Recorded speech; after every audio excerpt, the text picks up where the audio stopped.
سلیبیوں کے بحری بیڑے اور افواج کو بحر روم میں غرق کر کے صلاح الدین ایوبی ابھی مصر کے ساحلی علاقے میں ہی موجود تھا۔ 7 دن گزر گئے تھے، سلیبیوں سے تاوان وصول کیا جا چکا تھا، مگر بحر روم ابھی تک بچے کچے بحری جہازوں کو، کشتیوں کو نگل اور انسانوں کو اگل رہا تھا۔ صلیبی ملاح اور سپاہ جلتے جہازوں سے سمندر میں کود گئے تھے۔ دور سمندر کے وسط میں 7 روز بعد بھی چند ایک جہازوں کے بادبان پھڑ پھڑاتے نظر آتے تھے۔ ان میں کوئی انسان نہیں تھا۔ پھٹے ہوئے بادبانوں نے جہازوں کو سمندر کے رحم و کرم پر چھوڑ دیا تھا۔ صلاح الدین ایوبی نے ان کی تلاشی کے لیے کشتیاں روانہ کر دی تھیں اور ہدایات دی تھیں کہ اگر کوئی جہاز یا کشتی کام کی ہو تو وہ رسوں سے گھسیٹ لائیں، اور جو اس قابل نہ ہو ان میں سے سامان اور کام کی دیگر چیزیں نکال لائیں۔ کشتیاں چلی گئی تھیں اور جہازوں سے سامان لایا جا رہا تھا۔ ان میں زیادہ تر اسلحہ اور کھانے پینے کا سامان تھا یا لاشیں۔ سمندر میں لاشوں کا یہ عالم تھا کہ نہریں انہیں اٹھا اٹھا کر ساحل پر پٹک رہی تھیں۔ ان میں کچھ تو جلی ہوئی تھی اور کچھ مچھلیوں کی کھائی ہوئی۔ بہت سی ایسی تھی جن میں تیر پیوست تھے۔ صلاح الدین ایوبی نے صلیبیوں کے تیروں، نیزوں، تلواروں اور دیگر اسلحہ کا معائنہ بڑی غور سے کیا تھا اور انہیں اپنی اسلحہ کے ساتھ رکھ کر مضبوطی اور مار کا مقابلہ کیا تھا۔ زندہ لوگ بھی تختوں اور ٹوٹی ہوئی کشتیوں پر تیرتے ابھی تک سمندر سے باہر آ رہے تھے۔ ان بھوکے، پیاسے، تھکے اور ہارے ہوئے لوگوں کو لہریں جہاں کہیں ساحل پر لا پھینکتی تھیں، وہ وہیں نڈھال ہو کر گر پڑتے اور مسلمان انہیں پکڑ کر لاتے تھے۔ ساحل کی میلوں لمبائی میں یہی عالم تھا۔ صلاح الدین ایوبی نے اپنی سپاہ کو مصر کے سارے ساحل پر پھیلا دیا تھا اور انتظام کیا تھا کہ جہاں بھی کوئی قیدی سمندر سے نکلے اسے وہیں خشک کپڑے اور خوراک دی جائے، اور جو زخمی ہوں ان کی مرہم پٹی بھی وہیں ہو جائے۔ اس اہتمام کے بعد قیدیوں کو ایک جگہ جمع کیا جا رہا تھا۔ صلاح الدین ایوبی گھوڑے پر سوار ساحلی علاقے میں گھوم پھر رہا تھا۔ وہ اپنے خیمے سے کوئی 2 میل دور نکل گیا۔ آگے چٹانی علاقہ آ گیا۔ چٹانوں کی ایک سمت سمندر اور عقب میں صحرا تھا۔ یہ سرسبز صحرا تھا جہاں کھجور کے علاوہ دوسری اقسام کے صحرائی درخت اور جھاڑیاں تھیں۔ صلاح الدین ایوبی گھوڑے سے اترا اور پیدل چٹانوں کے دامن میں چل پڑا۔ محافظ دستے کے 4 سوار اس کے ساتھ تھے۔ اس نے اپنا گھوڑا محافظوں کے حوالے کیا اور انہیں وہیں ٹھہرنے کو کہا۔ اس کے ساتھ 3 سالار تھے۔ ان میں اس کا رفیق خاص بہاؤالدین شداد بھی تھا۔ وہ اس مورکے سے ایک ہی روز پہلے عرب سے اس کے پاس آیا تھا۔ انہوں نے بھی گھوڑے محافظوں کے حوالے کیے اور سلطان کے ساتھ ساتھ چلنے لگے۔ موسم سرد تھا، سمندر میں تلاطم نہیں تھا۔ لہریں آتی تھیں اور چٹانوں سے دور ہی سے واپس چلی جاتی تھیں۔ ایوبی ٹہلتے ٹہلتے دور نکل گیا اور محافظ دستے کی نظروں سے اوجھل ہو گیا۔ اس کے آگے اور پیچھے بائیں طرف اونچی اونچی چٹانیں اور دائیں طرف ساحل کی ریت تھی۔ وہ ایک چٹان پر کھڑا ہو گیا جس کی بلندی 2 یا 2.5 گز تھی۔ اس نے بحر روم کی طرف دیکھا۔ یوں معلوم ہوتا تھا جیسے سمندر کی نیلاہٹ سلطان ایوبی کی آنکھوں میں اتر آئی ہو۔ اس کے چہرے پر فتح و نصرت کی مسرت تھی۔ اس کی گردن کچھ زیادہ ہی تن گئی تھی۔ اس نے ناک سکیڑ کر کہا، کس قدر تعفن ہے۔ اس کی اور سالاروں کی نظریں ساحل پر گھومنے لگیں۔ پھڑ پھڑانے کی آوازیں سنائی دیں اور پھر ہلکی ہلکی چیخیں اور سیٹیاں سی سنائی دیں۔ اوپر سے 3-4 گدھ پر پھیلائے اترتے دکھائی دیے اور چٹان کی اوٹ میں جدھر ساحل تھا اتر گئے۔ ایوبی نے کہا، لاشیں ہیں۔ ادھر گیا تو 15-20 گز دور گدھ 3 لاشوں کو کھا رہے تھے۔ ایک گدھ ایک انسانی کھوپڑی پنجوں میں دبوچ کر اڑا اور جب فضا میں چکر کاٹا تو کھوپڑی اس کے پنجوں سے چھوٹ گئی اور صلاح الدین ایوبی کے سامنے آ گری۔ کھوپڑی کی آنکھیں کھلی ہوئی تھیں، جیسے صلاح الدین ایوبی کو دیکھ رہی ہوں۔ چہرے اور بالوں سے صاف پتہ چلتا تھا کہ یہ کسی سلیبی کی کھوپڑی ہے۔ ایوبی کچھ دیر کھوپڑی کو دیکھتا رہا، پھر اس نے اپنے سالاروں کی طرف دیکھا اور کہا، ان لوگوں کی کھوپڑیاں مسلمانوں کی کھوپڑیوں سے بہتر ہیں۔ یہ ان کھوپڑیوں کا کمال ہے کہ ہماری خلافت عورت اور شراب کی نظر ہوتی جا رہی ہے۔ سلیبی چوہوں کی طرح سلطنت اسلامیہ کو ہڑپ کرتے چلے جا رہے ہیں۔ ایک سالار نے کہا، اور ہمارے بادشاہ انہیں جزیہ دے رہے ہیں۔ شداد نے کہا، فلسطین پر سلیبی قابض ہیں۔ سلطان، کیا ہم امید رکھ سکتے ہیں کہ ہم فلسطین سے انہیں نکال سکیں گے؟ خدا کی ذات سے مایوس نہ ہو شداد، صلاح الدین نے کہا، ہم اپنے بھائیوں کی ذات سے مایوس ہو چکے ہیں۔ ایک اور سالار بولا، تم ٹھیک کہتے ہو۔ سلطان ایوبی نے کہا، حملہ جو باہر سے ہوتا ہے اسے ہم روک سکتے ہیں۔ کیا تم میں سے کوئی سوچ بھی سکتا تھا کہ کفار کے اتنے بڑے بحری بیڑے کو تم اتنی تھوڑی طاقت سے نظر آتش کر کے ڈبو سکو گے؟ تم نے شاید اندازہ نہیں کیا کہ اس بیڑے میں جو لشکر آ رہا تھا وہ سارے مصر پر مکھیوں کی طرح چھا جاتا۔ اللہ نے ہمیں ہمت دی اور ہم نے کھلے میدان میں نہیں بلکہ صرف گھات لگا کر اس لشکر کو سمندر کی تہہ میں گم کر دیا۔ مگر میرے دوستو، حملہ جو اندر سے ہوتا ہے اسے تم آسانی سے نہیں روک سکتے۔ جب تمہارا اپنا بھائی تم پر وار کرے گا تو تم پہلے یہ سوچو گے، کیا تم پر واقعی بھائی نے وار کیا ہے؟ تمہارے بازو میں اس کے خلاف تلوار اٹھانے کی طاقت نہیں ہوگی۔ اگر تلوار اٹھاؤ گے اور اپنے بھائی سے تیغ آزمائی کرو گے تو دشمن موقع غنیمت جان کر دونوں کو ختم کر دے گا۔ وہ آہستہ آہستہ ساحل پر چٹان کے ساتھ ساتھ جا رہا تھا۔ چلتے چلتے رک گیا، جھک کر ریت سے کچھ اٹھایا اور ہتھیلی پہ رکھ کر سب کو دکھایا۔ یہ ہتھیلی جتنی بڑی سلیب تھی وہ سیاہ لکڑی کی بنی ہوئی تھی۔ اس کے ساتھ ایک مضبوط دھاگا تھا۔ اس نے ان لاشوں کے بکھرے ہوئے اعضا کو دیکھا جنہیں گدھ کھا رہے تھے، پھر کھوپڑی کو دیکھا جو گدھ کے پنجوں سے اس کے سامنے گری تھی۔ وہ تیز تیز قدم اٹھاتا کھوپڑی تک پہنچ گیا۔ 3 گدھ کھوپڑی کی ملکیت پر لڑ رہے تھے۔ صلاح الدین ایوبی کو دیکھ کر پرے چلے گئے۔ صلاح الدین ایوبی نے سلیب کھوپڑی پر رکھ دی اور دوڑ کر اپنے سالاروں سے جا ملا۔ کہنے لگا، میں نے سلیبیوں کے ایک قیدی افسر سے باتیں کی تھی۔ اس کے گلے میں بھی جو سلیب تھی، اس نے بتایا کہ سلیبی لشکر میں جو بھرتی ہوتا ہے اس سے سلیب پر ہاتھ رکھ کر حلف لیا جاتا ہے کہ وہ سلیب کے نام پر جان کی بازی لگا کر لڑے گا اور وہ روئے زمین سے آخری مسلمان کو بھی ختم کر کے دم لے گا۔ اس حلف کے بعد ہر لشکری کے گلے میں سلیب لٹکا دی جاتی ہے۔ یہ سلیب مجھے ریس سے ملی ہے، معلوم نہیں کس کی تھی۔ میں نے اس کھوپڑی پر رکھ دی تاکہ اس کی روح سلیب کے بغیر نہ رہے۔ اس نے سلیب کی خاطر جان دی ہے۔ سپاہی کو سپاہی کے حلف کا احترام کرنا چاہیے۔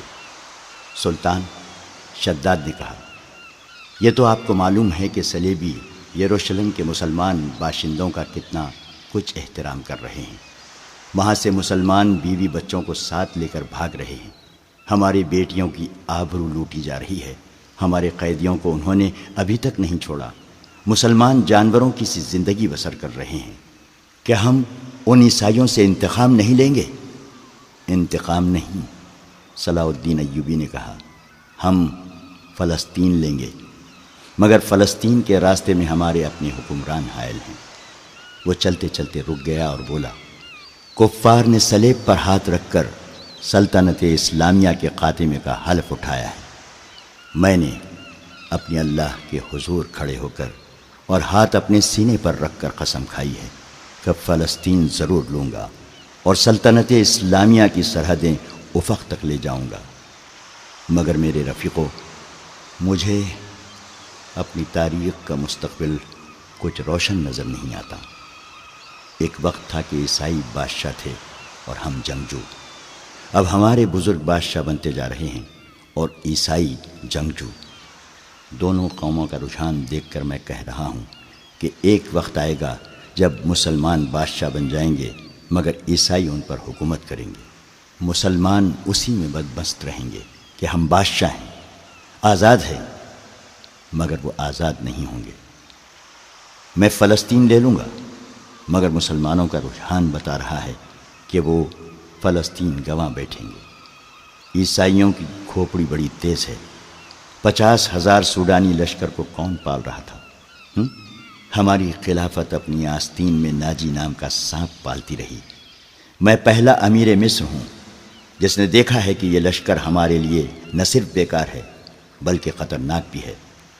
اگر ناجی کا خط پکڑا نہ جاتا تو ہم سب اس لشکر کے ہاتھوں مارے جا چکے ہوتے یا اس کے قیدی ہوتے۔ اچانک ہلکا سا سناٹا سنائی دیا اور ایک تیر صلاح الدین ایوبی کے دونوں پاؤں کے درمیان ریت میں لگا۔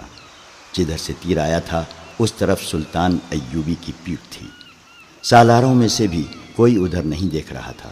سب نے بدک کر اس طرف دیکھا جدھر سے تیر آیا تھا۔ ادھر نوکیلی چٹانیں تھیں۔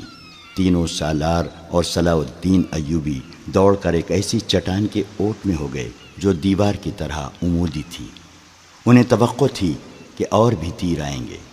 تیروں کے سامنے میدان میں کھڑے رہنا کوئی بہادری نہیں تھی۔ شداد نے منہ میں انگلیاں رکھ کر زور سے سیٹی بجائی۔ محافظ دستہ تیار ہو چکا تھا۔ گھوڑوں کے سر پر ٹاپو سنائی دیے اور اس کے ساتھ ہی تینوں سالار اس طرف دوڑ پڑے جس طرف سے تیر آیا تھا۔ وہ بکھر کر چٹانوں پر چڑھ گئے۔ چٹانیں زیادہ اونچی نہیں تھیں۔ صلاح الدین ایوبی بھی ان کے پیچھے گیا۔ ایک سالار نے اسے دیکھ لیا اور کہا، سلطان آپ سامنے نہ آئیں، مگر سلطان ایوبی رکا نہیں۔ محافظ پہنچ گئے۔ صلاح الدین ایوبی نے انہیں کہا، ہمارے گھوڑے یہیں چھوڑ دو اور چٹانوں کے پیچھے جاؤ۔ ادھر سے ایک تیر آیا ہے، جو کوئی نظر آئے اسے پکڑ لاؤ۔ سلطان ایوبی چٹان کے اوپر گیا تو اسے اونچی اونچی چٹانیں دور دور تک پھیلی ہوئی نظر آئیں۔ وہ اپنے سالاروں کو ساتھ لیے پچھلی طرف اتر گیا اور ہر طرف گھوم پھر کر اور چٹانوں پر چڑھ کر دیکھا۔ کسی انسان کا نشان تک نظر نہ آیا۔ محافظ چٹانی علاقے کے اندر اوپر ادھر ادھر گھوڑے دوڑا رہے تھے۔ صلاح الدین ایوبی نیچے اتر کے وہاں گیا جہاں ریت میں تیر گڑھا ہوا تھا۔ اس نے اپنے رفیقوں کو بلایا اور تیر پر ہاتھ مارا۔ تیر گر پڑا۔ سلطان ایوبی نے کہا، دور سے آیا ہے اس لیے پاؤں میں لگا ہے، ورنہ گردن یا پیٹھ میں لگتا، ریت میں بھی زیادہ نہیں اترا۔ اس نے تیر اٹھا کر دیکھا اور کہا، سلیبیوں کا ہے، حشیشین کا نہیں۔ سلطان کی جان خطرے میں ہے، ایک سالار نے کہا، اور ہمیشہ خطرے میں رہے گی۔ سلطان صلاح الدین ایوبی نے ہنس کر کہا، میں بحر روم میں کفار کی وہ کشتیاں دیکھنے نکلا تھا جو ملاح کے بغیر ڈول رہی ہیں، مگر میرے عزیز دوستو، کبھی نہ سمجھنا کہ سلیبیوں کی کشتی ڈول رہی ہے۔ وہ پھر آئیں گے، گھٹاؤں کی طرح گرجتے آئیں گے اور برسیں گے بھی، لیکن وہ زمین کے نیچے سے اور پیٹھ کے پیچھے سے بھی وار کریں گے۔ ہمیں اب سلیبیوں سے ایسی جنگ لڑنی ہے جو صرف فوجیں نہیں لڑیں گی۔ میں جنگی تربیت میں ایک اضافہ کر رہا ہوں۔ یہ فن حرب و ضرب کا نیا باب ہے، اسے جاسوسوں کی جنگ کہتے ہیں۔ صلاح الدین ایوبی تیر ہاتھ میں لیے گھوڑے پر سوار ہو گیا اور اپنے کیمپ کی طرف چل پڑا۔ اس کے سالار بھی گھوڑوں پر سوار ہو گئے۔ ان میں سے ایک نے سلطان کی دائیں طرف اپنا گھوڑا کر لیا، ایک نے بائیں کو، اور ایک نے اپنا گھوڑا اس کے بالکل پیچھے اور قریب رکھا تاکہ کسی بھی طرف سے تیر آئے تو صلاح الدین ایوبی تک نہ پہنچ سکے۔ صلاح الدین ایوبی نے اس تیر پر ذرا سی بھی پریشانی کا اظہار نہ کیا جو کسی نے اسے قتل کرنے کے لیے چلایا تھا۔ اپنے رفیق سالاروں کو اپنے خیمے میں بٹھائے ہوئے وہ بتا رہا تھا کہ جاسوس اور شب خون مارنے والے دستے کس قدر نقصان کرتے ہیں۔ وہ کہہ رہا تھا، میں علی بن سفیان کو ایک ہدایت دے چکا ہوں، لیکن اس پر عمل درآمد نہیں ہو سکا، کیونکہ فوراً ہی مجھے اس حملے کی خبر ملی اور عمل درآمد دھرا رہ گیا۔ تم سب فوری طور پر یوں کرو کہ اپنے سپاہیوں اور ان کے عہدیداروں میں سے ایسے افراد منتخب کرو جو دماغی اور جسمانی لحاظ سے مضبوط اور صحت مند ہوں، باریک بین، دور اندیش، قوت فیصلہ رکھنے والے جانباز قسم کے آدمی چنو۔ میں نے علی کو ایسے آدمیوں کی جو صفات بتائی تھیں وہ سب سن لو۔ ان میں اونٹ کی مانند زیادہ سے زیادہ دن بھوک اور پیاس برداشت کرنے کی قوت ہو، چیتے کی طرح جھپٹنا جانتے ہوں، عقاب کی طرح ان کی نظریں تیز ہوں، خرگوش اور ہرن کی طرح دوڑ سکتے ہوں، مسلح دشمن سے ہتھیار کے بغیر بھی لڑ سکیں، ان میں شراب اور کسی دوسری نشاور چیز کی عادت نہ ہو، کسی لالچ میں نہ آئیں، عورت کتنی ہی حسین مل جائے اور زر جواہرات کے انبار ان کے قدموں میں لگا دیے جائیں، وہ نظر اپنے فرض پر رکھیں۔ اپنے دوستوں اور ان کے کمانڈروں کو خاص طور پر ذہن نشین کرا دو کہ عیسائی بڑی ہی خوبصورت اور جوان لڑکیوں کو جاسوسی کے لیے اور فوجوں میں بے اطمینانی پھیلانے کے لیے اور عسکریوں کو جذبے کے لحاظ سے بیکار کرنے کے لیے استعمال کر رہے ہیں۔ میں نے مسلمانوں میں یہ کمزوری دیکھی ہے کہ عورت کے آگے ہتھیار ڈال دیتے ہیں۔ میں مسلمان عورت کو ان مقاصد کے لیے دشمن کے علاقے میں کبھی نہیں بھیجوں گا۔ ہم عصمتوں کے محافظ ہیں، عصمت کو ہتھیار نہیں بنائیں گے۔ علی بن سفیان نے چند ایک لڑکیاں رکھی ہوئی ہیں، لیکن وہ مسلمان نہیں، وہ عیسائی بھی نہیں، مگر میں عورتوں کا قائل نہیں۔ محافظ دستے کا کمانڈر خیمے میں آیا اور اطلاع دی کہ محافظ کچھ لڑکیوں اور آدمیوں کو ساتھ لائے ہیں۔ سلطان ایوبی باہر نکلا، اس کے تینوں سالار بھی ساتھ تھے۔ باہر 5 آدمی کھڑے تھے جن کے لمبے چغے، دستاریں اور ڈھیل ڈول بتا رہی تھی کہ تاجر ہیں اور سفر میں ہیں۔ ان کے ساتھ 7 لڑکیاں تھیں، 7 جوان تھیں اور ایک سے بڑھ کر ایک خوبصورت۔ ان محافظوں میں سے ایک نے جو سلطان پر تیر چلانے والے کی تلاش میں گئے تھے بتایا کہ انہوں نے تمام علاقہ چھان مارا، انہیں کوئی آدمی نظر نہیں آیا۔ دور پیچھے گئے تو یہ لوگ 3 اونٹوں کے ساتھ ڈیرا ڈالے ہوئے تھے۔ کیا ان کی تلاشی لی ہے؟ ایک سالار نے پوچھا۔ لی ہے، محافظ نے جواب دیا۔ یہ کہتے ہیں کہ تاجر ہیں، ان کا سارا سامان کھلوا کر دیکھا ہے، جامع تلاشی بھی لی ہے۔ ان کے پاس ان خنجروں کے سوا اور ہتھیار نہیں۔ ان کے 5 خنجر سلطان ایوبی کے قدموں میں رکھ دیے۔ ہم مراکش کے تاجر ہیں، ایک تاجر نے کہا، سکندریہ تک جائیں گے۔ 2 روز گزرے، ہمارا قیام یہاں سے 10 کوس پیچھے تھا۔ پرسوں شام یہ لڑکیاں ہمارے پاس آئیں، ان کے کپڑے بھیگے ہوئے تھے۔ انہوں نے بتایا کہ یہ سسلی کی رہنے والی ہیں۔ انہیں عیسائی فوج کا ایک کمانڈر گھروں سے پکڑ کر ساتھ لے آیا اور ایک بحری جہاز میں جا سوار کیا۔ ان کے ماں باپ غریب ہیں۔ یہ کہتی ہیں کہ بے شمار جہاز اور کشتیاں چل پڑیں۔ لڑکیوں والے جہاز میں چند اور کمانڈر قسم کے آدمی تھے اور ان کی فوج بھی تھی۔ وہ سب ان لڑکیوں کے ساتھ شراب پی کر عیش و عشرت کرتے رہے۔ اس ساحل کے قریب آئے تو جہازوں پر آگ کے گولے گرنے لگے۔ تمام لوگ جہازوں سے سمندر میں کودنے لگے۔ ان لڑکیوں کو انہوں نے ایک کشتی میں بٹھا کر جہاز سے سمندر میں اتار دیا۔ یہ بتاتی ہیں کہ انہیں کشتی چلانی نہیں آتی۔ کشتی سمندر میں ڈولتی اور بھٹکتی رہی، پھر ایک روز خود ہی ساحل سے آ لگی۔ ہمارا قیام ساحل کے ساتھ تھا، یہ ہمارے پاس آ گئی، بہت ہی بری حالت میں تھی۔ ہم نے انہیں پناہ میں لے لیا۔ انہیں ہم دھتکار تو نہیں سکتے تھے، ہمیں کچھ سمجھ میں نہیں آ رہا تھا کہ ان کا کیا کریں۔ پچھلے پڑاؤ سے یہاں تک انہیں ساتھ لائے ہیں۔ یہ سوار آ گئے اور ہمارے سامان کی تلاشی لینے لگے۔ ہم نے ان سے تلاشی کی وجہ پوچھی تو انہوں نے بتایا کہ سلطان صلاح الدین امیر مصر کا حکم ہے۔ ہم نے ان سے منت سماجت کی کہ ہمیں اپنے سلطان کے حضور لے چلو، ہم عرض کریں گے کہ ان لڑکیوں کو اپنی پناہ میں لے لے، ہم سفر میں ہیں، انہیں کہاں کہاں لیے پھریں گے۔ لڑکیوں سے پوچھا تو وہ سسلی کی زبان بول رہی تھیں۔ وہ ڈری ڈری سی لگتی تھیں۔ ان میں سے 2-3 اکٹھی ہی بولنے لگیں۔ صلاح الدین ایوبی نے تاجروں سے پوچھا کہ ان کی زبان کون سمجھتا ہے۔ ایک نے بتایا کہ صرف میں سمجھتا ہوں۔ یہ التجا کر رہی ہیں کہ سلطان انہیں پناہ میں لے لے۔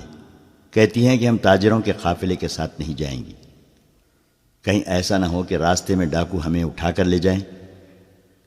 ادھر جنگ بھی ہو رہی ہے، ہر طرف عیسائیوں اور مسلمانوں کے سپاہی بھاگتے دوڑتے پھر رہے ہیں۔ ہمیں سپاہیوں سے بہت ڈر لگتا ہے۔ ہمیں جب گھروں سے اٹھایا گیا تھا تو ہم سب کنواری تھیں۔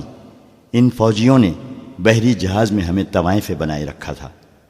ایک لڑکی نے کچھ کہا تو اس کی زبان جاننے والے تاجر نے سلطان ایوبی سے کہا، یہ کہتی ہے کہ ہمیں مسلمانوں کے بادشاہ تک پہنچا دو، ہو سکتا ہے اس کے دل میں رحم آ جائے۔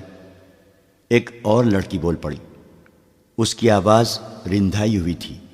تاجر نے کہا، یہ کہتی ہے ہمیں عیسائی سپاہیوں کے حوالے نہ کیا جائے، میں مسلمان ہو جاؤں گی بشرطے کہ کوئی اچھی حیثیت والا مسلمان میرے ساتھ شادی کر لے۔ 2-3 لڑکیاں پیچھے کھڑی منہ چھپانے کی کوشش کر رہی تھیں۔ ان کے چہروں پر گھبراہٹ تھی، بات کرتے شرماتی یا ڈرتی تھیں۔ صلاح الدین ایوبی نے تاجر سے کہا، انہیں کہو کہ یہ عیسائیوں کے پاس نہیں جانا چاہتی، لیکن ہم انہیں اسلام قبول کرنے پر مجبور نہیں کر سکتے۔ یہ لڑکی جو کہہ رہی ہے کہ مسلمان ہو جائے گی بشرطے کہ کوئی مسلمان اس کے ساتھ شادی کر لے، اسے کہو کہ میں اس کی پیشکش قبول نہیں کر سکتا، کیونکہ یہ خوف اور مجبوری کے عالم میں اسلام قبول کرنا چاہتی ہے۔ انہیں بتاؤ کہ انہیں مجھ پر اعتماد ہے تو میں انہیں اسلام کی بیٹیوں کی طرح پناہ میں لیتا ہوں۔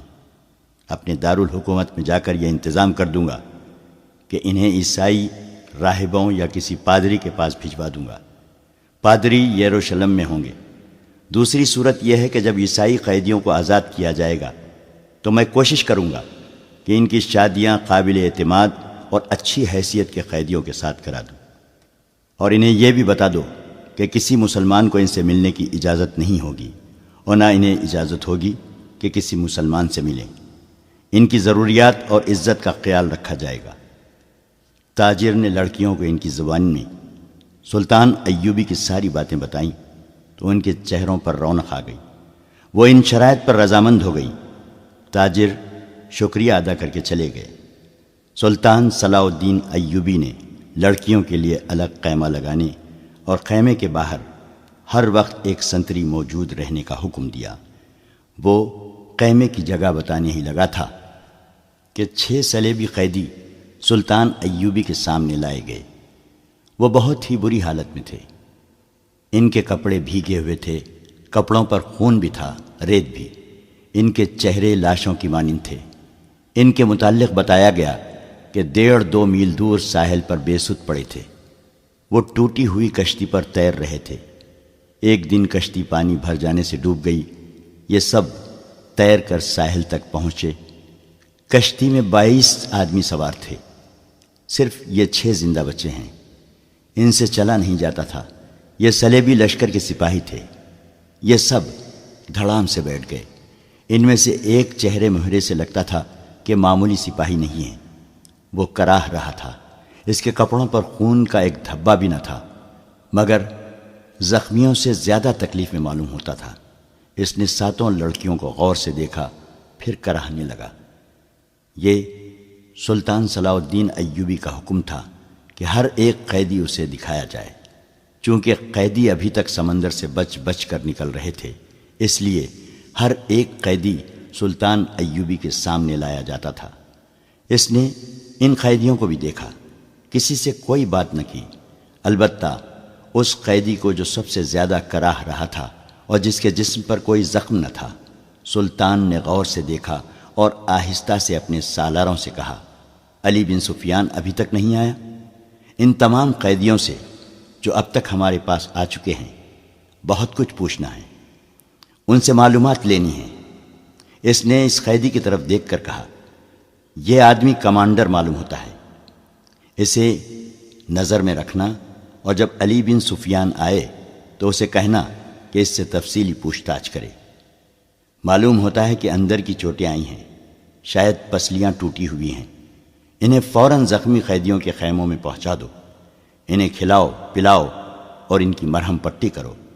قیدیوں کو اس طرف لے جایا گیا جس طرف زخمی قیدیوں کے خیمے تھے۔ لڑکیاں انہیں جاتا دیکھتی رہیں، پھر ان لڑکیوں کو بھی لے گئے۔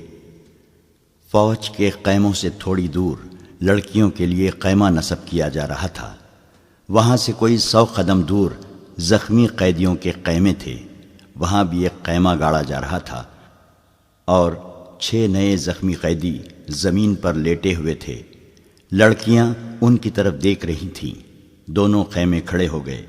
لڑکیاں اپنے خیمے میں چلی گئیں اور زخمیوں کو ان کے اپنے خیمے میں لے گئے۔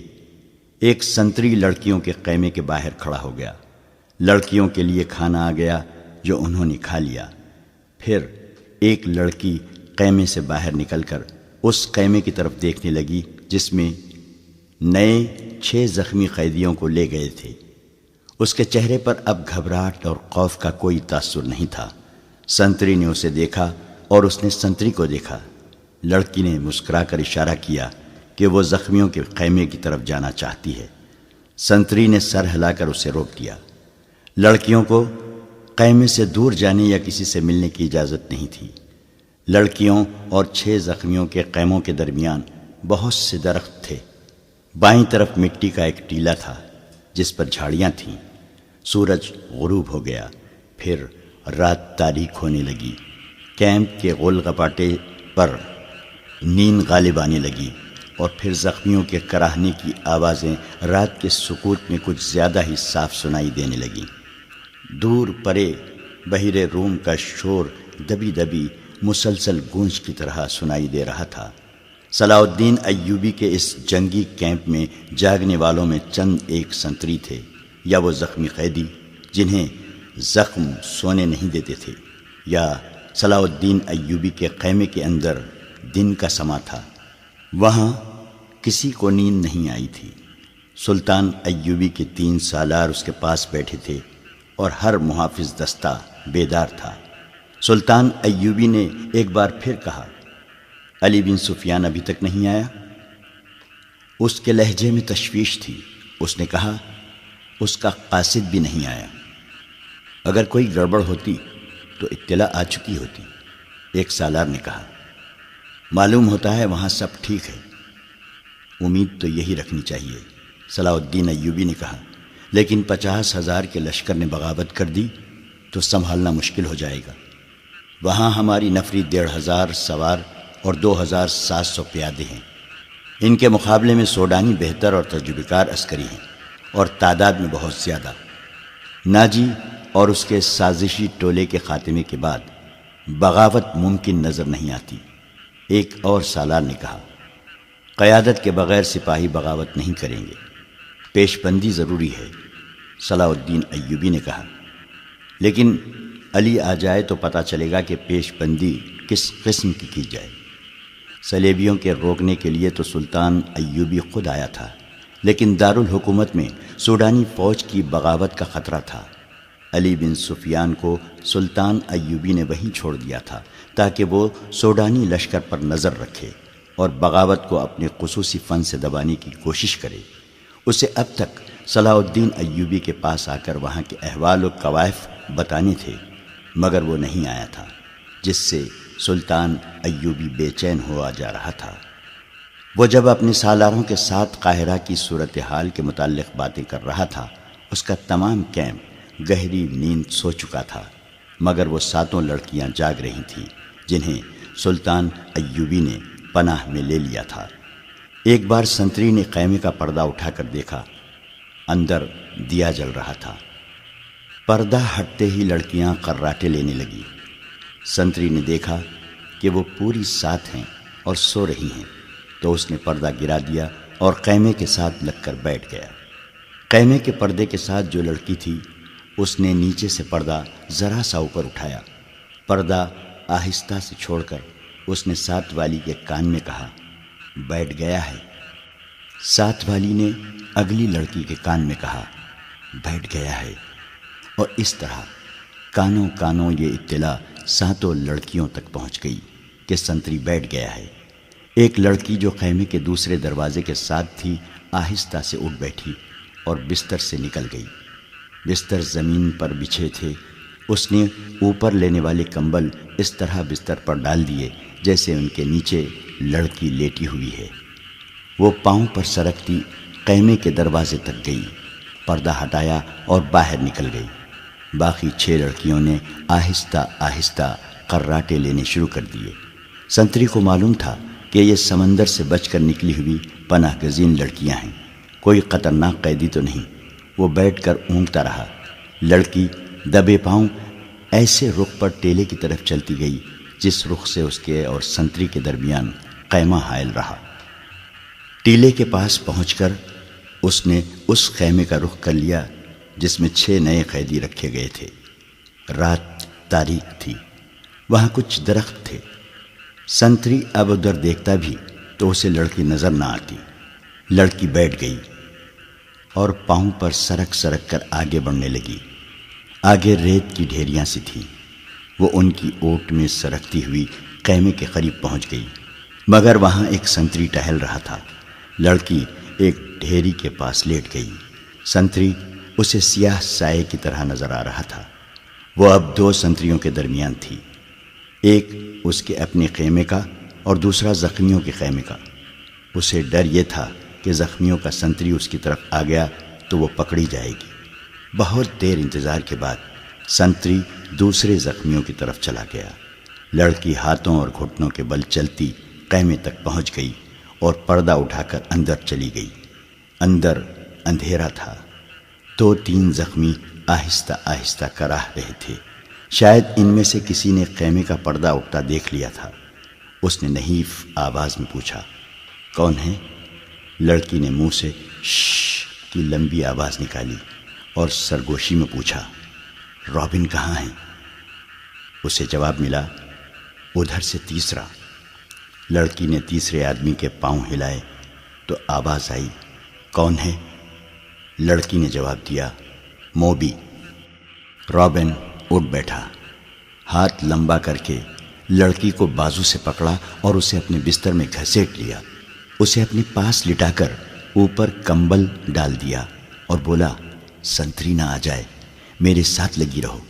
اس نے لڑکی کو اپنے ساتھ لگا لیا اور کہا، میں اس اتفاق پر حیران ہو رہا ہوں کہ ہماری ملاقات ہو گئی ہے۔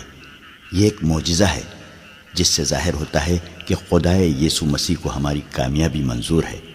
ہم نے بہت بری شکست کھائی ہے، لیکن یہ سب دھوکہ تھا۔ یہ وہی زخمی قیدی تھا جو دوسروں سے الگ تھلگ اور چہرے مہرے اور جسم جسے سے معمولی سپاہی نہیں بلکہ اعلیٰ رتبے کا لگتا تھا۔ صلاح الدین ایوبی نے بھی کہا تھا کہ یہ کوئی معمولی سپاہی نہیں، اس پر نظر رکھنا۔ علی بن سفیان اس سے تفتیش اور تحقیقات کرے گا۔ تم کتنے کچھ زخمی ہو؟ لڑکی نے اس سے پوچھا۔ کوئی ہڈی تو نہیں ٹوٹی؟ میں بالکل ٹھیک ہوں، رابن نے جواب دیا، خراش تک نہیں آئی۔ انہیں بتایا ہے کہ اندر کی چوٹیں ہیں اور سینے کے اندر شدید درد ہے، لیکن میں بالکل تندرست ہوں۔ پھر یہاں کیوں آ گئے؟ لڑکی نے پوچھا۔ میں نے بہت کوشش کی کہ مصر میں داخل ہو جاؤں اور سوڈانی لشکر تک پہنچ سکوں، لیکن ہر طرف اسلامی فوج پھیلی ہوئی ہے، کوئی راستہ نہیں ملا۔ ان 5 زخمیوں کو اکٹھا کیا اور ان کے ساتھ زخمی بن کر یہاں آ گیا۔ اب فرار کی کوشش کروں گا جو ابھی ممکن نظر نہیں آتی۔ اس نے ذرا غصے سے کہا، مجھے 2 سوالوں کا جواب دو۔ ایوبی کو میں نے زندہ دیکھا ہے، کیوں؟ کیا تیر ختم ہو گئے تھے یا وہ حرام خور بزدل ہو گئے ہیں؟ اور دوسرا سوال یہ ہے کہ تم 7 کی 7 لڑکیاں مسلمانوں کی قید میں کیوں آ گئیں؟ کیا وہ 5 مر گئے ہیں یا بھاگ گئے ہیں؟ وہ زندہ ہیں رابن، موبی نے کہا۔ تم کہتے ہو کہ خدائے یسوع مسیح کو ہماری کامیابی منظور ہے، لیکن میں کہتی ہوں کہ ہمارا خدا ہمیں کسی گناہ کی سزا دے رہا ہے۔ صلاح الدین ایوبی اس لیے زندہ ہے کہ تیر اس کے پاؤں کے درمیان ریت میں لگا تھا۔ کیا تیر کسی لڑکی نے چلایا تھا؟ رابن نے پوچھا۔ کرسٹوفر کہاں تھا؟ اسی نے چلایا تھا، مگر کرسٹوفر کا تیر قطع ہو گیا۔ رابن نے حیرت سے تڑپ کر پوچھا، وہ کرسٹوفر جس کی تیر اندازی نے شاہ اگسٹن کو حیران کر دیا اور اس کی ذاتی تلوار انعام میں لی تھی، یہاں آ کر اس کا نشانہ اتنا چوک گیا کہ 6 فٹ لمبا اور 3 فٹ چوڑا صلاح الدین اس کے تیر سے بچ گیا۔ بدبخت کے ہاتھ ڈر سے کانپ گئے ہوں گے۔ فاصلہ زیادہ تھا، موبی نے کہا، اور کرسٹوفر کہتا تھا کہ تیر کمان سے نکلنے ہی لگا تھا کہ کھلی ہوئی آنکھ میں مچھر پڑ گیا، اسی حالت میں اس کا تیر نکل گیا۔ پھر کیا ہوا؟ جو ہونا چاہیے تھا، موبی نے کہا۔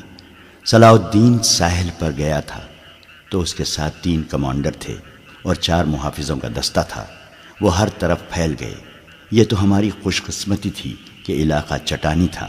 کرسٹوفر بچ کے نکل آیا اور پھر ہمیں اتنا وقت مل گیا کہ تیر اور کمان ریت میں دبا کر اوپر اونٹ بٹھا دیا۔ سپاہی آ گئے تو کرسٹوفر نے اسے بتایا کہ وہ 5 مراکش کے تاجر ہیں اور یہ لڑکیاں سمندر سے نکل کر ہماری پناہ میں آئی ہیں۔ مسلمان سپاہیوں نے ہمارے سامان کی تلاشی لی۔ انہیں تجارتی سامان کے سوا کچھ بھی نہ ملا۔ وہ ہم سب کو سلطان ایوبی کے سامنے لے گئے۔ ہم نے یہ ظاہر کیا کہ ہم سسلی کی زبان کے سوا اور کوئی زبان نہیں جانتی۔ کرسٹوفر نے ایوبی سے کہا کہ وہ ہماری زبان جانتا ہے۔ ہم 7 لڑکیوں نے چہروں پر گھبراہٹ اور خوف پیدا کر لیا۔ موبی نے رابن کو وہ ساری باتیں سنائیں جو سلطان ایوبی کے ساتھ ہوئی تھیں۔ یہ 7 لڑکیاں اور 5 آدمی جو مراکشی تاجروں کے بھیس میں تھے، حملے سے 2 روز پہلے ساحل پر اتار دیے گئے تھے۔ 5 آدمی صلیبیوں کے تجربے کار جاسوس اور کمانڈو تھے اور لڑکیاں بھی جاسوس تھیں۔ جاسوسی کے علاوہ ان کے ذمے یہ کام بھی تھا کہ مسلمان سالاروں کو اپنے جال میں پھانسیں۔ وہ خوبصورت تو تھی ہی، انہیں جاسوسی اور ذہنوں کے تخریب کاری کی خاص ٹریننگ دی گئی تھی۔ اس ٹریننگ میں اداکاری خاص طور پر شامل تھی۔ 5 مردوں کا یہ مشن تھا کہ صلاح الدین ایوبی کو ختم کرنا اور ناجی کے ساتھ رابطہ رکھنا۔ یہ لڑکیاں مصر کی زبان روانی سے بول سکتی تھیں، لیکن انہوں نے ظاہر نہیں ہونے دیا۔ رابن اس شعبے کا سربراہ تھا، اسے ناجی تک پہنچنا تھا، مگر صلاح الدین ایوبی اور علی بن سفیان کی چال نے یہاں کے حالات کا رخ ہی الٹا کر دیا۔ کیا تم صلاح الدین کو جال میں نہیں پھانس سکتی؟ رابن نے پوچھا۔ ابھی تو یہاں پہلی رات ہے، موبی نے کہا۔ اس نے ہمارے متعلق جو فیصلہ دیا ہے، اگر وہ سچے دل سے دیا ہے تو اس کا مطلب یہ ہے کہ وہ مرد نہیں پتھر ہے۔ اگر اسے ہمارے ساتھ کوئی دلچسپی ہوتی تو کسی ایک لڑکی کو اپنے خیمے میں بلا لیتا۔ اسے قتل کرنا بھی آسان نہیں۔ وہ ایک ہی بار ساحل پر آیا تھا مگر تیر قطع گیا۔ وہ سالاروں اور محافظوں کے نرغے میں رہتا ہے۔ ادھر ایک سنتری ہمارے سر پر کھڑا ہے اور محافظوں کے پورے دستے نے صلاح الدین کے خیمے کو گھیر رکھا ہے۔ وہ 5 کہاں ہیں؟ رابن نے پوچھا۔ تھوڑی دور ہیں، موبی نے جواب دیا۔ وہ ابھی یہیں رہیں گے۔ سنو موبی، رابن نے کہا، اس شکست نے مجھے پاگل کر دیا ہے۔ میرے ضمیر پر اتنا بوجھ آ پڑا ہے جیسے اس شکست کی ذمہ داری مجھ پر عائد ہوتی ہے۔ صلیب پر ہاتھ رکھ کر حلف تو سب سے لیا گیا ہے، لیکن ایک سپاہی کے حلف میں اور میرے حلف میں زمین و آسمان جتنا فرق ہے۔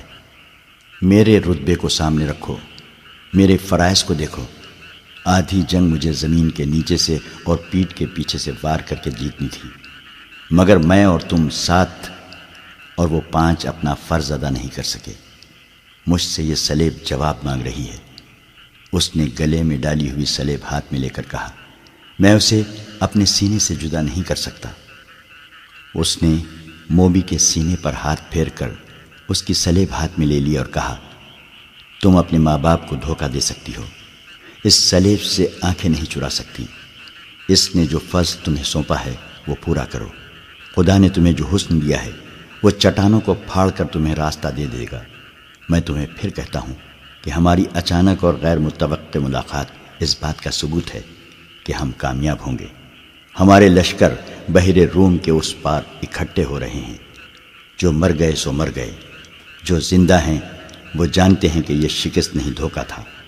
تم اپنے خیمے میں واپس جاؤ اور ان لڑکیوں سے کہو کہ خیمے میں نہ پڑی رہیں، بار بار صلاح الدین ایوبی سے ملیں، اس کے سالاروں سے ملیں، بے تکلفی پیدا کریں، مسلمان ہو جانے کا جھانسا دے۔ آگے وہ جانتی ہیں کہ انہیں کیا کرنا ہے۔ سب سے پہلے تو یہ معلوم کرنا ہے کہ یہ ہوا کیا۔ موبی نے کہا، کیا سوڈانیوں نے ہمیں دھوکہ دے دیا ہے؟ میں یقین کے ساتھ کچھ نہیں کہہ سکتا، رابن نے کہا۔ میں نے حملے سے بہت پہلے مصر میں پھیلائے ہوئے اپنے جاسوسوں سے جو معلومات حاصل کی تھیں وہ یہ ہیں کہ صلاح الدین ایوبی کو سوڈانیوں کے 50,000 محافظ لشکر پر بھروسہ نہیں، حالانکہ یہ مسلمانوں کے وائسرائے مصر کی اپنی فوج ہے۔ ایوبی نے آ کر مصری فوج تیار کر لی ہے، سوڈانی اس میں شامل نہیں ہونا چاہتے۔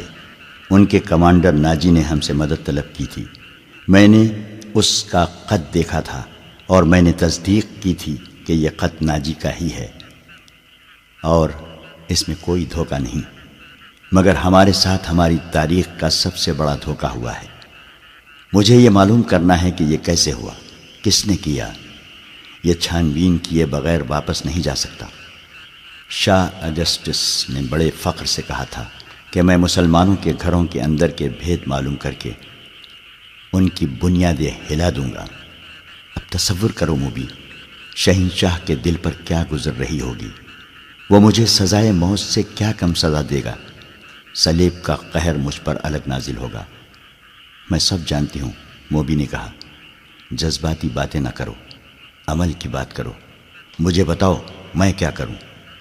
رابن کے اعصاب پر اپنا فرض اور شکست کا احساس اس حد تک غالب تھا کہ اسے یہ بھی احساس نہیں تھا کہ موبی جیسی دلکش لڑکی، جس کے ایک ایک نقش اور جسم کے انگ انگ میں شراب کا طلسم بھرا ہوا تھا، اس کے سینے سے لگی ہوئی ہے، اور اس کے ریشم جیسے ملائم اور لمبے بال اس کے آدھے چہرے کو ڈھانپے ہوئے ہیں۔ رابن نے ان بالوں کے لمس کو ذرا سا محسوس کیا اور کہا، موبی، تمہاری یہ بال ایسی مضبوط زنجیریں ہیں، جو صلاح الدین ایوبی کے گرد لپٹ گئیں تو تمہارا غلام ہو جائے گا۔ لیکن تمہیں سب سے پہلا جو کام کرنا ہے وہ یہ ہے کہ کرسٹوفر اور اس کے ساتھیوں سے کہو کہ وہ تاجروں کے بھیس میں ناجی کے پاس پہنچیں اور معلوم کریں کہ اس کے لشکر نے بغاوت کیوں نہیں کی، اور یہ راز فاش کس طرح ہوا کہ اس سے فائدہ اٹھا کر صلاح الدین ایوبی نے گنتی کے چند ایک دستے گھات میں بٹھا کر ہماری 3 افواج کا بیڑا غرق کر دیا۔ اور انہیں یہ بھی کہو کہ معلوم کریں کہ ناجی صلاح الدین ایوبی سے ہی تو نہیں مل گیا، اور اس نے ہمارا یہی حشر کرانے کے لیے ہی تو خط نہیں لکھا تھا۔ اگر ایسا ہی ہوا ہے تو ہمیں اپنی جنگی منصوبوں میں رد و بدل کرنا ہوگا۔ مجھے یقین ہو گیا ہے کہ اسلامیوں کی تعداد کتنی ہی تھوڑی کیوں نہ ہو، انہیں ہم آسانی سے شکست نہیں دے سکتے۔ ضروری ہو گیا ہے کہ ان کے حکمرانوں کا اور عسکری قیادت کا جذبہ ختم کیا جائے۔ ہم نے تم جیسی لڑکیاں عربوں کے حرموں میں داخل کر دی ہیں۔ تم نے بات پھر لمبی کر دی ہے، موبی نے اسے ٹوکتے ہوئے کہا۔ ہم اپنے گھر میں ایک بستر پر نہیں لیٹے ہوئے ہیں کہ بڑے مزے سے ایک دوسرے کو کہانیاں سناتے رہیں۔ ہم دشمن کے کیمپ میں قید اور پابند ہیں، باہر سنتری پھر رہے ہیں، رات گزرتی جا رہی ہے، ہمارے پاس لمبی باتوں کا وقت نہیں ہے، ہمارا مشن تباہ ہو چکا ہے۔ اب بتاؤ کہ ان حالات میں ہمارا مشن کیا ہونا چاہیے؟ ہم 7 لڑکیاں اور 6 مرد ہیں، ہم کیا کریں؟ ایک یہ کہ ناجی کے پاس جائیں اور اس کے دھوکے کی چھان بین کریں، پھر کسے اطلاع دیں؟ تم کہاں ملو گے؟ میں یہاں سے فرار ہو جاؤں گا، رابن نے کہا، لیکن فرار سے پہلے اس کیمپ، اس کی نفری اور ایوبی کے آئندہ عزائم کے متعلق تفصیل معلوم کروں گا۔ اس شخص کے متعلق ہمیں بہت چوکنا رہنا ہوگا۔ اس وقت اسلامی قوم میں یہ واحد شخص ہے جو صلیب کے لیے خطرہ ہے، ورنہ اسلامی خلافت ہمارے جال میں آتی چلی جا رہی ہے۔ شاہ ایملر کہتا تھا کہ مسلمان اتنے کمزور ہو گئے ہیں کہ اب ان کو ہمیشہ کے لیے اپنے پاؤں میں بٹھانے کے لیے صرف ایک ہلے کی ضرورت ہے، مگر اس کا یہ عزم محض خوش فہمی ثابت ہوا۔ مجھے یہاں رہ کر ایوبی کی کمزور رگیں دیکھنی ہیں، اور تمہیں 5 آدمیوں کے ساتھ مل کر سوڈانی لشکر کو بھڑکانا اور بغاوت کرانی ہے۔ نہایت ضروری یہ ہے کہ ایوبی زندہ نہ رہے۔ اگر وہ زندہ رہے تو ہمارے اس قید خانے میں زندہ رہے، جہاں وہ عمر کی آخری گھڑی تک سورج نہ دیکھ سکے، اور رات کو آسمان کا اسے ایک بھی تارا نظر نہ آئے۔ تم پہلے اپنے خیمے میں جاؤ اور اپنی 6 لڑکیوں کو ان کا کام سمجھا دو، انہیں خاص طور پر ذہن نشین کرا دو کہ اس آدمی کا نام علی بن سفیان ہے، جسے ان ریشمی بالوں، شربتی آنکھوں اور اتنے دلکش جسموں سے ایسا بیکار کرنا ہے کہ وہ صلاح الدین ایوبی کے کام کا نہ رہے، اور اگر ہو سکے تو اس کے اور صلاح الدین ایوبی کے درمیان ایسی غلط فہمی پیدا کرنی ہے کہ وہ ایک دوسرے کے دشمن ہو جائیں۔ تم سب اچھی طرح جانتی ہو کہ دو مردوں میں غلط فہمی اور دشمنی کس طرح پیدا کی جاتی ہے۔ جاؤ اور لڑکیوں کو مکمل ہدایت دے کر کرسٹوفر کے پاس پہنچو، اسے میرا سلام کہنا، اور یہ بھی کہنا کہ تیرے تیر کو ایوبی پر آ کر ہی قطع ہونا تھا۔ اب اس گناہ کا کفارہ ادا کرو اور جو کام تمہیں سونپا گیا ہے وہ 100% پورا کرو۔ رابن نے موبی کے بالوں کو چوم کر کہا، تمہیں صلیب پر اپنی عزت بھی قربان کرنا پڑے گی، لیکن خدائے یسوع مسیح کی نظروں میں تم مریم کی طرح کماری ہوگی۔ اسلام کو جڑ سے اکھاڑنا ہے۔ ہم نے یروشلم لے لیا ہے، مصر بھی ہمارا ہوگا۔ موبی رابن کے بستر سے نکلی اور خیمے کے پردے کے پاس جا کر پردہ اٹھایا، باہر جھانکا۔ اندھیرے میں اسے کچھ بھی نظر نہ آیا۔ وہ باہر نکل گئی اور خیمے کی اوٹ سے دیکھا کہ سنتری کہاں ہیں۔ اسے دور کسی کے گنگنانے کی آواز سنائی دی۔ یہ سنتری ہی ہو سکتا تھا۔ موبی چل پڑی، درختوں سے گزرتی، قدم قدم پر پیچھے دیکھتی۔ وہ ٹیلے تک پہنچ گئی اور اپنے خیمے کا رخ کر لیا۔ نصف راستہ طے کیا ہوگا کہ اسے دو آدمیوں کی دبی دبی باتوں کی آوازیں سنائی دینے لگیں۔ یہ آوازیں اس کے خیمے کے قریب معلوم ہوتی تھیں۔ اسے یہ خطرہ نظر آنے لگا کہ سنتری نے معلوم کر لیا ہے کہ ایک لڑکی غائب ہے اور وہ کسی دوسرے سنتری کو یا اپنے کمانڈر کو بلا لیا ہے۔ اس نے سوچا کہ خیمے میں جانے کی بجائے اپنے ان 5 ساتھیوں کے پاس چلی جائے جو مراکشی تاجروں کے بھیس میں کوئی 1.5 میل دور خیمہ زن تھے۔ مگر اسے یہ خیال بھی آ گیا کہ اس کی گمشدگی سے باقی لڑکیوں پر مصیبت آ جائے گی۔ وہ تھیں تو پوری چالاک، پھر بھی ان پر پابندیاں سخت ہونے کا خطرہ تھا اور کوئی چارہ کار بھی نہ تھا۔ موبی ذرا آگے اور چلی گئی تاکہ ان دونوں آدمیوں کی باتیں سن سکے۔ ان کی زبان وہ سمجھتی تھی۔ یہ تو اس نے دھوکہ دیا تھا کہ وہ سسلی زبان کے سوا اور کوئی زبان نہیں سمجھتی۔ وہ آدمی خاموش ہو گئے۔ موبی دبے پاؤں آگے بڑھی۔ اسے بائیں طرف قدموں کی آہٹ سنائی دی۔ اس نے چونک کر دیکھا۔ درختوں کے درمیان اسے ایک سیاہ سایہ جو کسی انسان کا تھا جاتا نظر آیا۔ اس نے رخ بدل لیا اور ٹیلے کی طرف آنے لگا۔ موبی کوئی خطرہ مول نہیں لینا چاہتی تھی۔ وہ ٹیلے پر چڑھنے لگی۔ ٹیلا اونچا نہیں تھا، فوراً ہی وہ اوپر چلی گئی۔ وہ تھی تو بہت ہوشیار، لیکن ہر انسان ہر قدم پر پوری احتیاط نہیں کر سکتا۔ وہ ٹیلے کی چوٹی پر کھڑی ہو گئی۔ اس کے پس منظر میں ستاروں سے بھرا ہوا آسمان تھا۔ سمندر اور صحرا کی فضا رات کو آئینے کی طرح شفاف ہوتی ہے۔ درختوں میں جاتے ہوئے آدمی نے ٹیلے کی چوٹی پر ٹونڈ منڈ درخت کے تنے کی طرح کا ایک سایہ دیکھا۔ موبی نے پہلو اس آدمی کی طرف کر دیا۔ اس کے بال کھلے ہوئے تھے جنہیں اس نے ہاتھ سے پیچھے کیا۔ اس کی ناک، سینے کا ابھار اور لمبا لبادہ تاریکی میں بھی راز کو فاش کرنے لگا۔ یہ آدمی رات کے سنتریوں کا کمانڈر تھا۔ وہ آدھی رات کے وقت کیمپ کی گشت پر نکلا اور سنتریوں کو دیکھتا پھر رہا تھا۔ یہ سنتریوں کی تبدیلی کا وقت تھا۔ کمانڈر اس لیے زیادہ چوکس تھا کہ سلطان ایوبی 3 سالاروں کے ساتھ کیمپ میں موجود تھا۔ سلطان ڈسپلن کا بڑا ہی سخت تھا۔ ہر کسی کو ہر لمحہ خطرہ لگا رہتا تھا کہ سلطان رات کو اٹھ کر گشت پر آ جائے گا۔ کمانڈر سمجھ گیا کہ ٹیلے پر کوئی لڑکی کھڑی ہے۔ اسی شام کمانڈروں کو خبردار کیا گیا تھا کہ صلیبیوں نے جاسوسی اور تخریب کاری کے لیے لڑکیوں کو استعمال کرنا شروع کر دیا ہے۔ یہ لڑکیاں صحرائی خانہ بدوش کے بحروپ میں بھی ہو سکتی ہیں اور ایسی غریب لڑکیوں کے بھیس میں بھی جو فوجی کیمپوں میں کھانے کے لیے بھیک مانگنے آتی ہیں، اور یہ لڑکیاں اپنے آپ کو مغویہ اور مظلوم ظاہر کر کے پناہ بھی مانگ سکتی ہیں۔ کمانڈروں کو بتایا گیا تھا کہ آج 7 لڑکیاں سلطان کی پناہ میں آئی ہیں، جنہیں بظاہر رحم کر کے مگر انہیں مشتبہ سمجھ کر پناہ میں لے لیا گیا ہے۔ اس کمانڈر نے یہ احکام سن کر اپنے ایک ساتھی سے کہا تھا، اللہ کرے ایسی کوئی لڑکی مجھ سے پناہ مانگے، اور وہ دونوں ہنس پڑے تھے۔ اب آدھی رات کے وقت جب سارا کیمپ سو رہا تھا، اسے ٹیلے پر ایک لڑکی کا حلیہ نظر آ رہا تھا۔ پہلے تو وہ ڈرا کہ یہ چڑیل یا جن ہو سکتا ہے۔ اس نے نئے سنتری کو لڑکیوں کے خیمے پر کھڑا کر کے اسے بتایا تھا کہ اندر 7 لڑکیاں ہیں۔ اس نے پردہ اٹھا کر دیکھا تو دیے کی پیلی روشنی میں اسے 7 بستر نظر آئے تھے۔ ہر لڑکی نے منہ بھی کمبلوں میں ڈھانپ رکھا تھا۔ سردی زیادہ تھی۔ اس نے اندر جا کر یہ نہیں دیکھا تھا کہ 7واں بستر خالی ہے اور اس پر کمبل اس طرح رکھے گئے ہیں جیسے ان کے نیچے لڑکی سوئی ہوئی ہو۔ اسے معلوم نہیں تھا کہ 7ویں لڑکی ٹیلے پر ان کے سامنے کھڑی ہے۔ وہ کچھ دیر سوچتا رہا کہ اسے آواز دے یا اس تک خود جائے، یا اگر وہ جن چڑیل ہے تو اس کے غائب ہونے کا انتظار کرے۔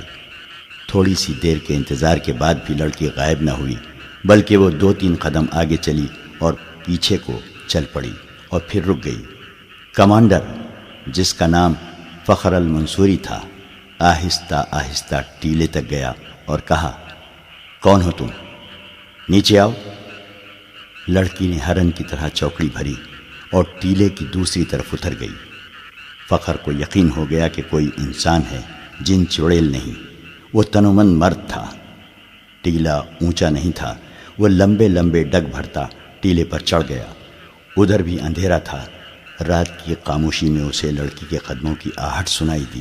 وہ ٹیلے سے دوڑتا اترا اور لڑکی کے پیچھے گیا۔ لڑکی اور تیز دوڑ پڑی۔ فاصلہ بہت تھا، لیکن فخر مرد تھا، فوجی تھا، چیتے کی رفتار سے دوڑ رہا تھا۔ ٹیلے کے پیچھے اونچی نیچی زمین، خشک جھاڑیاں اور کہیں کہیں کوئی درخت تھا۔ بہت سا دوڑ کر فخر المنصوری نے محسوس کیا کہ اس کے آگے تو کوئی بھی نہیں۔ اس نے رک کر ادھر ادھر دیکھا۔ اسے اپنے پیچھے اور بہت سا بائیں کو لڑکی کے قدموں کی آہٹ سنائی دی۔ وہ تربیت یافتہ لڑکی تھی۔ جہاں اسے حسن اور شباب کے استعمال کی تربیت دی گئی تھی، وہاں اسے فوجی ٹریننگ بھی دی گئی اور خنجر زنی کے داؤ پیچ بھی سکھائے گئے تھے۔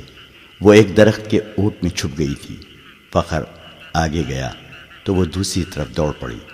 یہ تعاقب آنکھ مچولی کی مانند تھا۔ فخر کو اندھیرا پریشان کر رہا تھا۔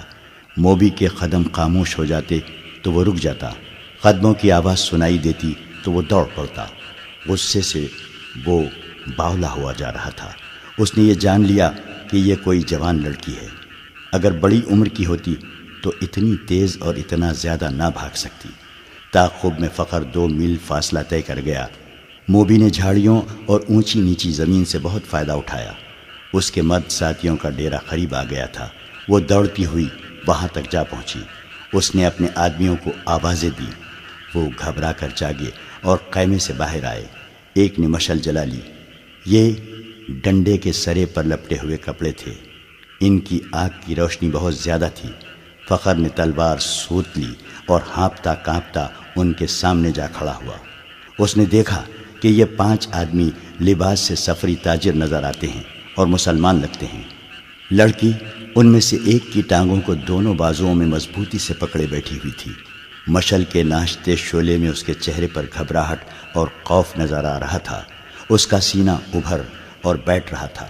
اس کی سانسیں بری طرح اکھڑی ہوئی تھی۔ یہ لڑکی میرے حوالے کر دو، فخر المنصوری نے حکم کے لہجے میں کہا۔ یہ ایک نہیں، ایک آدمی نے التجا کے لہجے میں جواب دیا۔ ہم نے تو 7 لڑکیاں آپ کے سلطان کے حوالے کی ہیں، آپ اسے لے جا سکتے ہیں؟ نہیں، موبی نے اس کی ٹانگوں کو اور مضبوطی سے پکڑتے ہوئے روتے ہوئے اور خوفزدہ لہجے میں کہا، میں اس کے ساتھ نہیں جاؤں گی۔ یہ لوگ عیسائیوں سے زیادہ وحشی ہیں۔ ان کا سلطان انسان نہیں، سانڈ ہے، درندہ ہے۔ اس نے میری ہڈیاں بھی توڑ دی ہیں۔ میں اس سے بھاگ کر آئی ہوں۔ کون سلطان؟ فخر نے حیران سا ہو کر پوچھا۔ وہی جسے تم سلطان صلاح الدین ایوبی کہتے ہو، موبی نے جواب دیا۔ وہ اب مصر کی عربی بول رہی تھی۔ یہ لڑکی جھوٹ بول رہی ہے، فخر نے کہا اور پوچھا، یہ ہے کون؟ تمہاری کیا لگتی ہے؟ اندر آ جاؤ دوست، باہر سردی ہے، ایک آدمی نے فخر سے کہا۔ تلوار نیام میں ڈال لو، ہم تاجر ہیں، ہم سے آپ کو کیا خطرہ ہے؟ آؤ، اس لڑکی کی بپتا سن لو۔ اس نے آہ بھر کر کہا، میں آپ کے سلطان کو مرد مومن سمجھتا تھا، مگر ایک خوبصورت لڑکی کو دیکھ کر وہ ایمان سے ہاتھ دھو بیٹھا۔ وہ باقی 6 لڑکیوں کا بھی یہی حشر کر رہا ہوگا۔ ان کا یہ حشر دوسرے سالاروں نے کیا ہے۔ موبی نے کہا، شام کو ان بیچاروں کو اپنے خیمے میں لے گئے تھے اور انہیں بے سود کر کے خیمے میں ڈال دیا۔ وہ خیمے میں بے ہوش پڑی ہیں۔ فخر المنصوری تلوار نیام میں ڈال کر ان کے ساتھ خیمے میں چلا گیا۔ اندر جا کر بیٹھے تو ایک آدمی نے آگ جلا کر قہوے کے لیے پانی رکھا اور اس میں جانے کیا کچھ ڈالتا رہا۔ دوسرے آدمی نے فخر سے پوچھا کہ اس کا رتبہ کیا ہے؟ اس نے بتایا کہ وہ کمانڈر اور عہدیدار ہے۔ انہوں نے اس کے ساتھ بہت سی باتیں کی جن سے انہوں نے اندازہ کر لیا کہ یہ شخص عام قسم کا سپاہی نہیں ہے اور ذمہ دار فرد ہے، ذہین اور دلیر بھی ہے۔ ان لوگوں میں سے ایک نے، جو کرسٹوفر تھا، فخر کو 7 لڑکیوں کی بالکل وہی کہانی سنائی جو انہوں نے صلاح الدین ایوبی کو سنائی تھی۔ انہوں نے فخر کو یہ بھی بتایا کہ سلطان ایوبی نے ان کے متعلق کیا کہا تھا۔ ان لڑکیوں نے سلطان کو یہ پیشکش بھی کی تھی کہ وہ اپنے گھروں کو تو واپس نہیں جا سکتی اور عیسائیوں کے پاس بھی نہیں جانا چاہتی، اس لیے وہ مسلمان ہونے کو تیار ہیں، بشرطے کہ کوئی اچھے رتبوں والے عسکری ان کے ساتھ شادی کر لیں۔ ہم نے سنا تھا کہ سلطان صلاح الدین ایوبی کردار کے لحاظ سے پتھر ہے۔ ہم ہر روز سفر پر رہنے والے تاجر ہیں، انہیں کہاں ساتھ لیے پھرتے، انہیں سلطان کے حوالے کر دیا، مگر سلطان نے اس لڑکی کے ساتھ جو سلوک کیا وہ اس کی زبانی سن لو۔ فخر المنصوری نے لڑکی کی طرف دیکھا تو لڑکی نے کہا، ہم بہت خوش تھیں کہ خدا نے ہمیں ایک فرشتے کی پناہ دی ہے۔ سورج غروب ہونے کے بعد سلطان کا ایک محافظ آیا اور مجھے کہا کہ سلطان بلا رہا ہے۔ میں باقی 6 لڑکیوں کی نسبت ذرا زیادہ خوبصورت ہوں۔ مجھے توقع نہیں تھی کہ تمہارا ایوبی مجھے بری نیت سے بلا رہا ہے۔ میں چلی گئی۔ سلطان ایوبی نے شراب کی سراہی کھولی، ایک پیالہ اپنے آگے رکھا اور ایک مجھے دیا۔ میں عیسائی ہوں، شراب 100 بار پی ہے۔ بحری جہاز میں عیسائی کمانڈروں نے میرے جسم کو کھلونا بنائے رکھا ہے۔ صلاح الدین ایوبی بھی میرے جسم کے ساتھ کھیلنا چاہتا تھا۔ شراب اور مرد میرے لیے کوئی نئی چیزیں نہیں تھیں، لیکن ایوبی کو میں فرشتہ سمجھتی تھی۔ میں اس کے جسم کو اپنے ناپاک جسم سے دور رکھنا چاہتی تھی، مگر وہ ان عیسائیوں سے بدتر نکلا جو مجھے بحری جہاز میں لائے تھے، اور جب ان کا جہاز ڈوبنے لگا تو انہوں نے ہمیں ایک کشتی میں ڈال کر سمندر میں اتار دیا۔ ان میں سے کسی نے ہمارا ساتھ نہ دیا۔ ہمارے جسم چھچوڑے ہوئے اور ہڈیاں چٹکی ہوئی تھی۔ خدا نے ہمیں بچا لیا اور اس آدمی کی پناہ میں پھینک دیا جو فرشتے کے روپ میں درندہ ہے۔ مجھے سلطان نے ہی بتایا تھا کہ میرے ساتھ کی باقی 6 لڑکیاں اس کے سالاروں کے خیمے میں ہیں۔ میں نے سلطان کے پاؤں پکڑ کر کہا کہ میرے ساتھ شادی کر لو۔ اس نے کہا کہ اگر تم مجھے پسند کرتی ہو تو شادی کے بغیر تمہیں اپنے حرم میں رکھ لوں گا۔ اس نے میرے ساتھ وحشیوں کا برتاؤ کیا۔ شراب پہ بدمست تھا۔ اس نے مجھے اپنے ساتھ لٹا لیا۔ جو ہی اس کی آنکھ لگی میں وہاں سے بھاگ آئی۔ اگر میری بات کا اعتبار نہ آئے تو اس کے محافظوں سے پوچھ لو۔ اس دوران ایک آدمی نے فخر کو قہوہ پلایا۔ ذرا سی دیر بعد فخر کا مزاج بدلنے لگا۔ اس نے نفرت سے قہقہا لگایا اور کہا، ہمیں حکم دیتے ہیں کہ عورت اور شراب سے دور رہو، اور خود شراب پی کر راتیں عورتوں کے ساتھ گزارتے ہیں۔ فخر محسوس ہی نہ کر سکا کہ لڑکی کی کہانی محض بے بنیاد ہے، اور نہ ہی وہ یہ محسوس کر سکا کہ اس کا مزاج کیوں بدل گیا ہے۔ اسے حشیش پلا دی گئی تھی۔ اس پر ایسا نشہ طاری ہو چکا تھا جسے وہ نشہ نہیں سمجھتا تھا۔ وہ اب اپنے تصوروں میں بادشاہ بن چکا تھا۔ لڑکی کے چہرے پر مشعل کے شعلے کی روشنی ناچ رہی تھی۔ اس کے بکھرے ہوئے سیاہی مائل بھورے بال چمک رہے تھے۔ وہ فخر کو پہلے سے زیادہ حسین نظر آنے لگی۔ اس نے بے تاب ہو کر کہا، تم اگر چاہو تو میں تمہیں پناہ میں لیتا ہوں۔ نہیں۔ لڑکی ڈر کر پیچھے ہٹ گئی اور بولی، تم بھی میرے ساتھ اپنے سلطان جیسا سلوک کرو گے۔ تم مجھے اپنے خیمے میں لے جاؤ گے اور میں ایک بار پھر تمہارے سلطان کے قبضے میں آ جاؤں گی۔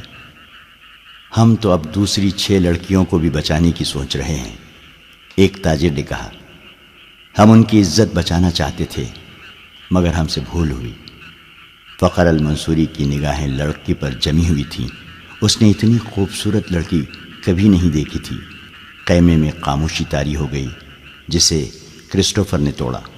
اس نے کہا، تم عرب سے آئے ہو یا مصری ہو؟ مصری، فخر نے کہا۔ میں 2 جنگیں لڑ چکا ہوں، اسی لیے مجھے یہ عہدہ دیا گیا ہے۔ سوڈانی فوج کہاں ہے جس کا سالار ناجی ہے؟ کرسٹوفر نے پوچھا۔ اس فوج کا ایک سپاہی بھی ہمارے ساتھ نہیں آیا، فخر نے جواب دیا۔ جانتے ہو ایسا کیوں ہوا؟ کرسٹوفر نے کہا، سوڈانیوں نے صلاح الدین ایوبی کی امارت اور کمان کو تسلیم نہیں کیا۔ وہ فوج اپنے آپ کو آزاد سمجھتی ہے۔ ناجی نے سلطان ایوبی کو بتایا تھا کہ وہ مصر سے چلے جائیں کیونکہ وہ غیر ملکی ہیں۔ اسی لیے ایوبی نے مصریوں کی فوج بنائی اور لڑانے کے لیے یہاں لے آیا۔ اس نے تم لوگوں کو شرافت اور نیکی کا جھانسا دیا اور خود عیش کر رہا ہے۔ کیا تمہیں مال غنیمت ملا ہے؟ اگر تمہیں ملا بھی تو سونے چاندی کے 2 ٹکڑے مل جائیں گے۔ صلیبیوں کے جہازوں سے بے بہا خزانہ سلطان ایوبی کے ہاتھ آیا ہے۔ وہ سب رات کے اندھیرے میں سینکڑوں اونٹوں پر لاد کر قاہرہ روانہ کر دیا گیا ہے، جہاں سے دمشق اور بغداد چلا جائے گا۔ سوڈانی لشکر کو سلطان نہتہ کر کے غلاموں میں بدل دینا چاہتا ہے۔ پھر عرب سے فوج آ جائے گی اور تم مصری بھی غلام ہو جاؤ گے۔ اس عیسائی کی ہر ایک بات فخر المنصوری کے دل میں اترتی جا رہی تھی۔ اثر باتوں کا نہیں بلکہ موبی کے حسن اور حشیش کا تھا۔ عیسائیوں نے یہ حربہ حسن بن صباح کے حشیشین سے سیکھا تھا۔ موبی کو بالکل توقع نہیں تھی کہ یہ صورتحال پیدا ہو جائے گی کہ ایک مصری اس کے تعاقب اس کے دام میں آ جائے گا۔ انہیں معلوم ہو گیا کہ فخر مصر کی زبان کے سوا اور کوئی زبان نہیں جانتا۔ موبی نے اپنے 5 ساتھیوں کو سنانا شروع کر دیا کہ رابن زخمی ہونے کا بہانہ کر کے زخمیوں کے خیمے میں پڑا ہے، اور اس نے کہا ہے کہ ناجی سے مل کر معلوم کرو کہ اس نے بغاوت کیوں نہیں کی، یا اس نے عقب سے صلاح الدین ایوبی پر حملہ کیوں نہیں کیا، اور یہ بھی معلوم کرو کہ اس نے ہمیں دھوکہ تو نہیں دیا۔ وہ باتیں کر رہی تھی تو فخر نے پوچھا، یہ کیا کہہ رہی ہے؟ یہ کہہ رہی ہے، ایک نے جواب دیا، اگر یہ شخص یعنی تم صلاح الدین ایوبی کی فوج میں نہ ہوتے تو یہ تمہارے ساتھ شادی کر لیتی۔ یہ مسلمان ہونے کو بھی تیار ہے، لیکن کہتی ہے کہ اسے اب مسلمانوں پر بھروسہ نہیں رہا۔ فخر نے بے تابی سے لپک کر لڑکی کو بازو میں پکڑا اور اپنی طرف گھسیٹ کر کہا، اگر میں بادشاہ ہوتا تو خدا کی قسم تمہاری خاطر تخت اور تاج قربان کر دیتا۔ اگر شرط یہی ہے کہ میں صلاح الدین ایوبی کو دی ہوئی تلوار پھینک دوں تو یہ لو۔ اس نے کمر بند سے تلوار کھولی اور نیام سمیت لڑکی کے قدموں میں رکھ دی۔ کہا، میں اب سے ایوبی کا سپاہی اور کمانڈر نہیں ہوں، مگر ایک شرط اور بھی ہے۔ لڑکی نے کہا، میں اپنا مذہب تمہاری خاطر ترک کر دیتی ہوں، لیکن صلاح الدین ایوبی سے انتقام ضرور لوں گی۔ کیا اسے میرے ہاتھ سے قتل کرانا چاہتی ہو؟ فخر نے پوچھا۔ لڑکی نے اپنے آدمیوں کی طرف دیکھا، سب نے ایک دوسرے کی طرف دیکھا۔ آخر کرسٹوفر نے کہا، ایک صلاح الدین ایوبی نہ رہا تو کیا فرق پڑے گا؟ ایک اور سلطان آ جائے گا، وہ بھی ایسا ہی ہوگا۔ مصریوں کو آخر غلام ہی ہونا پڑے گا۔ تم ایک کام کرو، سوڈانیوں کے سالار ناجی کے پاس پہنچو اور یہ لڑکی اس کے سامنے کر کے اسے بتاؤ کہ سلطان صلاح الدین ایوبی اصل میں کیا ہے اور اس کے ارادے کیا ہیں۔ ان لوگوں کو یہ تو علم تھا کہ ناجی کا صلیبیوں کے ساتھ رابطہ ہے اور موبی اس کے ساتھ بات کرے گی، لیکن انہیں یہ علم نہیں تھا کہ ناجی اور اس کے معتمد سالار خفیہ طریقے سے مروائے جا چکے ہیں۔ اس تک لڑکی کو ہی جانا تھا، اس کا اکیلے جانا ممکن نہیں تھا۔ اتفاق سے انہیں فخر المنصوری مل گیا، لہٰذا اسی کو استعمال کرنے کا فیصلہ ہو گیا۔ یہ آدمی چونکہ سلطان ایوبی کی نظر میں آ گئے تھے، اس لیے ابھی اس کی نظر میں رہنا چاہتے تھے۔ اس کے علاوہ انہوں نے موبی سے سن لیا تھا کہ ان کے شعبہ جاسوسی اور تقریب کاری کا سربراہ رابن اسی کیمپ میں ہے اور فرار ہوگا، اس لیے وہ اسے مدد دینے کے لیے بھی وہاں موجود رہنا چاہتے تھے۔ ان کے ارادے معلوم نہیں کیا تھے۔ صلاح الدین ایوبی پر چلایا ہوا ان کا تیر قطع ہو گیا تھا تو انہیں سلطان ایوبی کے سامنے لے جایا گیا تھا۔ ان کا بہروپ اور ڈرامہ کامیاب رہا، لیکن ان کا مشن تباہ ہو گیا تھا، لہٰذا اب وہ بدلی ہوئی صورتحال اور اتفاقات سے فائدہ اٹھانے کی کوشش کر رہے تھے۔ فخر المنصوری حسن اور حشیش کے جال میں آ گیا تھا۔ اس نے واپس کیمپ میں نہ جانے کا فیصلہ کر لیا تھا۔ اسے یہ مشورہ دیا گیا کہ وہ لڑکی کو لے کر روانہ ہو جائے۔ ان لوگوں نے اسے اپنا ایک اونٹ دے دیا، پانی کا ایک مشکیزہ دیا اور تھیلے میں کھانے کا بہت سارا سامان ڈال دیا۔ یہ اشیاء کچھ ایسی تھی جن میں حشیش ملی ہوئی تھی۔ موبی کو ان کا علم تھا۔ فخر کو ایک لمبا چوغا اور تاجروں والی دستار پہنا دی گئی۔ لڑکی اونٹ پر سوار ہوئی، اس کے پیچھے فخر سوار ہو گیا اور اونٹ چل پڑا۔ فخر گرد و پیش سے بے خبر تھا اور وہ اپنے ماضی سے بھی بے خبر ہو گیا تھا۔